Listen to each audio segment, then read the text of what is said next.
નમસ્કાર મિત્રો, જય શ્રી કૃષ્ણ. સ્વાગત છે ફરી એક વખત આપનું આપણી યુટ્યુબ ચેનલ ભક્તિ કીર્તન સંગ્રહમાં.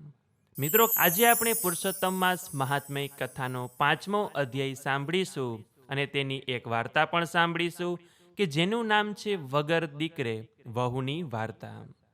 તો અંત સુધી મારી સાથે જોડાયેલા રહેજો.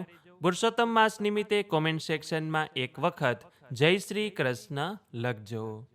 અને જો આપને નિત્ય ઘર બેઠા અનેક તીર્થસ્થળોના દર્શન કરવા હોય તો વોટ્સએપમાં અમારો ગ્રુપ છે કે જેમાં અમે દર્શન કરાવીએ છીએ. તો તેના માટે અહીંયા જે વોટ્સએપ નંબર લખેલો છે તેના ઉપર આપ અમને જય શ્રી કૃષ્ણ લખીને મોકલી દેજો કે જેથી કરીને આપ પણ ઘર બેઠા દરેક તીર્થસ્થળોના દર્શનનો લાભો લઈ શકો. તો આવો સૌ લોકો સાથે મળીને સાંભળીએ આ કથા વાર્તા. અતઃ શ્રી પુરુષોત્તમ માસ મહાત્મય કથાયામ પંચમો અધ્યાય મલમાસનું ગોલોકમાં જવું. સૂત પુરાણી બોલ્યા કે હે મુનિ શ્રેષ્ઠો, મલમાસ મૂર્છા પામી ભગવાન વિષ્ણુના ચરણમાં ઢળી પડવાથી તેમને પોતાના વાહન ગરુડજીને આજ્ઞા આપી કે જેથી ગરુડજીએ પોતાની પાંખો વડે શીતળ વાયુ નાખવાથી મલમાસ શુદ્ધિમાં આવ્યો.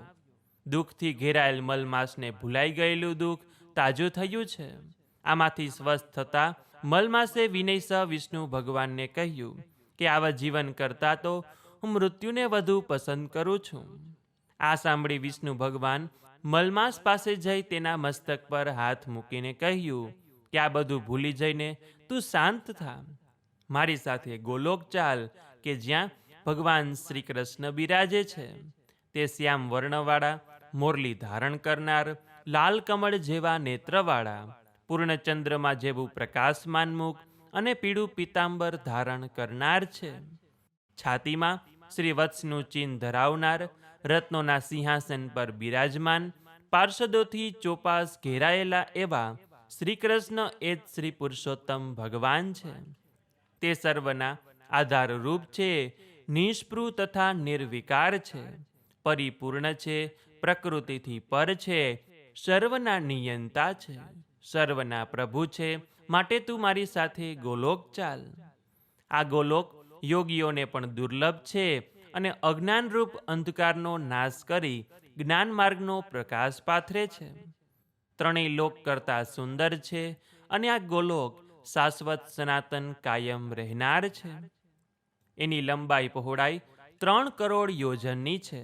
તેની જમણી બાજુ 50 કરોડ યોજનના અંતરે વૈકુંઠ છે, જ્યારે ડાબી બાજુએ તેટલા જ અંતરે શિવલોક આવે છે. અને આ બંને પણ અતિ સુંદર છે. હે મલમાસ, આટલું બધું તારી આગળ વિવરણ કરવાનું કારણ એ છે કે હું તારા ઉપર પ્રસન્ન છું. મારે તારું દુઃખ દૂર કરવું છે. તું ગોલોકમાં જઈશ એટલે આપોઆપ તારા સઘળા દુઃખો નાશ પામશે. અને આટલું કહી ભગવાન વિષ્ણુ પોતાના વાહન ગરુડ પર બેસીને મલમાસને લઈને ગોલોક આવી પહોંચ્યા. તો હવે મલમાસ પોતાના દુઃખનું વર્ણન ભગવાન શ્રી કૃષ્ણ સમક્ષ કેવી રીતે કરે છે તેની કથા આપણે પુરુષોત્તમ માસ મહાત્મય કથાના 6ઠા અધ્યાયમાં સાંભળીશું. ઇતિ શ્રી બ્રહ્મનારદ્ય પુરાણના પુરુષોત્તમ મહાત્મયનો મલમાસનું ગોલોકમાં જવું નામનો 5મો અધ્યાય સંપૂર્ણ. તો બોલીએ શ્રી પુરુષોત્તમ ભગવાન કી જય, શ્રી વિષ્ણુ ભગવાન કી જય. તો મિત્રો, હવે આપણે પુરુષોત્તમ માસની વાર્તા સાંભળીએ કે જેનું નામ છે વગર દીકરે વહુની વાર્તા. ત્રંબાવટી નામની નગરીમાં કપિલ શર્મા નામનો બ્રાહ્મણ રહે. એની પત્નીનું નામ ભક્તિ હતું. બ્રાહ્મણ બ્રાહ્મણી બંને ઘણા ધર્મિષ્ઠ, સ્નાન ધ્યાન કરે, વ્રત ઉપવાસ કરે, બધી વાતે સુખી, પણ એક વાતનું એવું દુઃખ કે બધાય સુખ કડવા થઈ જાય. શેર માટીની ખોટ હતી. એવામાં પવિત્ર પુરુષોત્તમ માસ આવ્યો. સૌની સાથે બ્રાહ્મણ બ્રાહ્મણીએ પણ વ્રત લીધું. બંને નદી કાંઠે જાય, સ્નાન કરી વાર્તા સાંભળે, આખો દિવસ પ્રભુ સ્મરણ કરે અને રાત્રે ભોય પથારીએ સૂવે. બંનેની ઉંમર થઈ ગયેલી એટલે ઘરમાં કામ કરનાર કોઈ ન મળે. બ્રાહ્મણી વિચાર કરે કે દીકરો હોત તો વહુ આવત, એ ઘરનું કામ કરત અને હું પ્રભુનું ભજન કરત. એક દિવસ બ્રાહ્મણીએ પોતાના દિલની વાત પતિને કહી બ્રાહ્મણ તો હસવા લાગ્યો. ગાંડી રે ગાંડી, દીકરો હોય એના ઘરે વહુ આવે, આપણે તો રહ્યા વાંઝ્યા. આ સાંભળીને બ્રાહ્મણી બોલી કે દીકરો હોય એના ઘર વહુ આવે એમાં સી નવાય, વગર દીકરે વહુ લાવો તો ખરા. માર્ગ હું દેખાડું, તમે ઉપડો ઉત્તર દિશામાં અને કન્યા શોધી કાઢો. કન્યાના મા બાપ પૂછે તો કહી દેવાનું કે દીકરો કાશીએ ભણવા ગયો છે. બ્રાહ્મણે પહેલા તો હસીને વાત ટાળી દીધી, પણ બ્રાહ્મણીએ તો હઠ લીધી, વહુ લાવો તો જ હા, નહીતર અન્ન જળનો ત્યાગ કરીને પ્રાણ છોડું. આ તો સ્ત્રી હઠ ભલભલા રાજાને માનવી પડે. બ્રાહ્મણ તો ઉપડ્યો વહુ શોધવા. ચાલતો ચાલતો રૂપાવટી નગરીમાં આવ્યો. એક બ્રાહ્મણના ઘેર રાત વાસો કર્યો અને વાડું કરતા વાત નીકળી. બ્રાહ્મણે કહ્યું કે કાશીએ ભણવા ગયેલ દીકરા માટે વહુ શોધવા નીકળ્યો છું. દીકરો મહાજ્ઞાની છે. જે બ્રાહ્મણના ઘેર કપિલ શર્માએ રાતવાસો કર્યો હતો તેની એક દીકરી હતી, કાચની પૂતળી જેવી અને ગુણનો પાર નહીં. બ્રાહ્મણે વિચાર કર્યો કે ઘેર બેઠા માગું આવ્યું છે તો વધાવી લેવામાં જ હિત છે. એ બ્રાહ્મણે કપિલ શર્માને વાત કરી. નાજુક નમણી કન્યાને જોઈને કપિલ શર્માના આનંદનો પાર ન રહ્યો. હવે પ્રશ્ન એ ઊભો થયો કે કન્યા કોની સાથે ફેરા ફરે. કપિલ શર્માએ આનો પણ ઉકેલ શોધી કાઢ્યો. એ બોલ્યો કે મારા દીકરાની પોથી મારી પાસે છે. કન્યા 3 ફેરા એની સાથે ફરે અને ચોથો ફેરો મારો દીકરો ભણીને આવે પછી એની સાથે ફરે. કપિલ શર્મા કુળવધૂને લઈને ઘેર આવ્યો. બ્રાહ્મણી તો અડધી થઈ ગઈ. પુત્રના લક્ષણ પારણામાં અને વહુના બારણામાં. એ કહેવત ચરિતાર્થ કરતી હોય એમ વહુએ ઘરકામ ઉપાડી લીધું અને બ્રાહ્મણી વહુને ઘર સોંપીને નિરાંતે ભજન કરવા લાગી. એક દિવસની વાત છે. પડોસણ દેવતા લેવા આવી. બ્રાહ્મણી મંદિરે ગયા હતા. રૂડી રૂપાળી વહુને જોઈ પૂછવા લાગી, બાઈ રે બાઈ, કોણ છે તું? ભૂત છે કે પ્રેત? વંત્રી છે કે સાકીણી? ચુડેલ છે કે ડાકણ? ત્યારે વહુ બોલી કે હું ચુડેલ નથી કે ડાકણ નથી, હું તો આ ઘરની વહુ છું. પડોસણ તો પેટ પકડીને હસવા લાગીને પછી બોલી, કૌતુક જુઓ કૌતુક, વાંઝ્યાના ઘેર આવી વહુ. પડોસણની વાતથી વહુનું કાળજું વિંધાઈ ગયું. એ તો બોર જેવડા આંસુડે રડવા લાગી. બ્રાહ્મણીએ આવીને જોયું તો વહુ રાતે પાણીએ રૂવે છે. બ્રાહ્મણીએ વાત પૂછી તો વહુએ પડોસણે મારેલા મેણાની વાત કરી. આ સાંભળી બ્રાહ્મણી રોષથી બોલી કે એ તો મુઈ છે જ નખોદણી, કોઈનું સુખ જોઈને વગર લાકડે બળે છે. દીકરા વગર જગતમાં કોઈના ઘેર વહુ આવી છે તે મારા ઘેર આવે.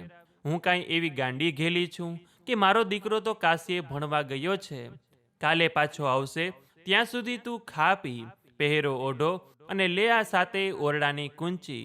બધાય ભરેલા છે, તમારે માણો વૈભવ ને કરો રાજ. પણ વહુ એક 7મો ઓરડો ન ઉઘાડતી. વહુએ કુંચીઓ લીધી અને બીજે દિવસે બ્રાહ્મણી નદીએ નાવા ગયેલ. વહુ એક પછી એક ઓરડા ખોલવા લાગી તો પહેલા ઓરડામાં મેવા મીઠાઈ, બીજામાં હીરના ચીર, ત્રીજો શણગારથી ભરેલો. આમ એક પછી એક 6 ઓરડા ઉઘાડીને જોઈ લીધા. પછી સાસુની ના હોવા છતાં 7મો ઓરડો ઉઘાડ્યો અને અંદર નજર કરતા જ એની આંખો અંજાઈ ગઈ. દિવ્ય તેજવાળો યુવાન દીવાના અજવાળે પોથી વાંચી રહ્યો છે. વહુ પર નજર પડતા જ એ બોલ્યો કે ઉઘાડ્યા એવા જ બંધ કરો આ દ્વાર, મારા મા બાપનું વ્રત તૂટશે, વેદનો પાઠ અધૂરો રહેશે. તમે પોથી સાથે 3 ફેરા ફર્યા છો એ હું જાણું છું. વ્રત પૂર્ણ થયા પછી ચોથો ફેરો ફરીશ. વહુની આંખમાં હર્ષના આંસુ આવી ગયા. એણે તરત દ્વાર બંધ કર્યા અને આ 7મા ઓરડાની વાત સાસુને ન કરી. વ્રત પૂર્ણ થતાં વહુએ સાસુને કહ્યું કે માજી, હવે તમારા દીકરાને બોલાવો એટલે ચોથો ફેરો ફરી લઉં. સાસુ સસરાને તો પરસેવો વળી ગયો. દીકરો લાવવો ક્યાંથી? હવે બહાનું પણ ન દેખાડાય. આબરૂની બીકે બ્રાહ્મણી વખ ઘોડવાનો વિચાર કરવા લાગ્યા. ત્યાં જ વહુ બોલી કે એમાં વિચાર શું કરવાનો? લો, હું તમારા દીકરાને બોલાવી લાવું છું. સાસુ સસરા તો આભાજ થઈ ગયા. વહુએ 7મો ઓરડો ઉઘાડીને સાથ દીધો. તરત જ દિવ્ય પુરુષ બહાર આવ્યો. બ્રાહ્મણીની હાલત તો સપનું જોતા હોય એવી થઈ ગઈ. સ્વયં પૂર્ણ પુરુષોત્તમ પ્રભુ ભક્તની લાજ રાખવા પધાર્યા હતા. પ્રભુએ ચોથો ફેરો પૂર્ણ કરી માતા પિતાના આશીર્વાદ માગ્યા ત્યારે બ્રાહ્મણીની આંખો વરસી પડી. ભક્તની ભીડ ભાંગતા સુધારે સૌ કાજ, ત્રિભુવનના નાથ છે રાજાના એ રાજ.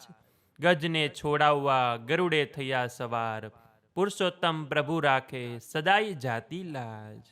હે પૂર્ણ પુરુષોત્તમ પ્રભુ, તમે જેવા બ્રાહ્મણી અને વહુને ફળ્યા એવું જ તમારું વ્રત કરનાર, કથા સાંભળનાર, વિડીયો જોનાર તથા સાંભળનાર સૌ કોઈને ફળજો એવી જ આપના ચરણોમાં અમારી પ્રાર્થના છે. તો આ વાર્તા ઉપરથી આપણને એ શીખવા મળે કે જે ભક્તો સાચા હૃદયથી અને અતૂટ શ્રદ્ધા સાથે ભગવાનની ભક્તિ કે વ્રત કરે છે તેમની લાજ સ્વયં ભગવાન રાખે છે. અશક્ય લાગતી ઘટના પણ ભગવાનની કૃપાથી શક્ય બની જાય છે. તો બોલીએ શ્રી પુરુષોત્તમ ભગવાન કી જય, શ્રી વિષ્ણુ ભગવાન કી જય. તો આ વિડીયો પસંદ આવ્યો હોય તો લાઈક કરી તમારા મિત્રોને મોકલી, અમારી ચેનલમાં નવા હોય તો સબસ્ક્રાઈબ કરવાનું ભૂલતા નહીં કે જેથી આવનાર અવનવા વિડીયો આપ સૌને મળતા રહે. તો આ સાથે હવે મને રજા આપો, મળીશું ફરીથી એક નવા વિડીયોમાં. ત્યાં સુધી આપ સૌ લોકોને અમારી ચેનલના જય શ્રી કૃષ્ણ. ધન્યવાદ. મારી સાથે જોડાઈ રહેવા બદલ, મને સાંભળવા બદલ આપ સૌ લોકોનો ખૂબ ખૂબ આભાર.